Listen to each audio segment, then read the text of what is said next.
fanaaniinta qaranka Somaliland ayaa bandhig loogu magac daray xoojinta nabadda ku qabtay khayriyada magaalada Boorama. barnaamijkaasi oo ahaa mid dadweynaha loogu wacyigelinayo sidii looga wada shaqayn lahaa nabadgelyada ayaa ka dhacday magaalada Boorama. waxaana munaasabadaasi ka qayb galay dadweyne aad u tiro badan oo iyagu ka faa'iideysanayay murtida ay soo jeedinayaan fanaaniinta qaranka. anigu nabad baan ahaa naqiyo roob baan ahaa haddii lay garani waayo waan tagayaa waxaanay soo bedeli doontaa tii xumayda colaad loo dhintay.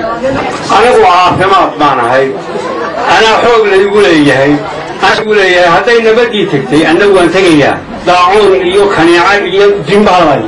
anigu tacliin baan ahay mar haddii ay tagtay nabadii oo caafimaad kaga tegay wax meesha iga yaalaan waxay soo bedelay jahli iyo waxaa munaasabadaasi ugu horeyntii ka jeediyey maayirka magaalada Boorama Cabdiraxmaan Shidabile oo ku soo dhaweeyay deegaanka degmada Boorama fanaaniinta qaranka oo ay horkacay Ruun Xaddi Saban. waxaana uu sheegay in ay dadweynuhu ka faa'iideystaan murtida iyo ujeedada barnaamijkan ay wadaan fanaaniintu. marka ugu horeysa waxaan halkan ka soo gudbinayaa salaan qiimo badan حتاتين dadweynaha reer Boorama ka soo qayb galay munaasabadan.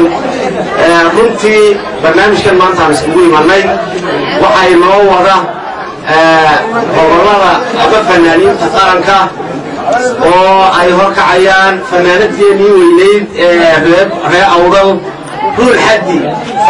waan soo dhaweynayaa gobolada qaranka ee ruwaayadda inoo wada idinkii min daawanayna waxaan idinka mahadcelinayaa cadceedda ugu taagantiinna ruwaayadda daawataan iyagana waxaan leeyahay ruwaayadda ay noo wadaan. waa markii ugu horeysay ee barnaamij noocan ah fanaaniinta qaranka Somaliland ay ku soo bandhigaan khayriyada magaalada Boorama. waa caafi TV-ga qaranka Somaliland Boorama.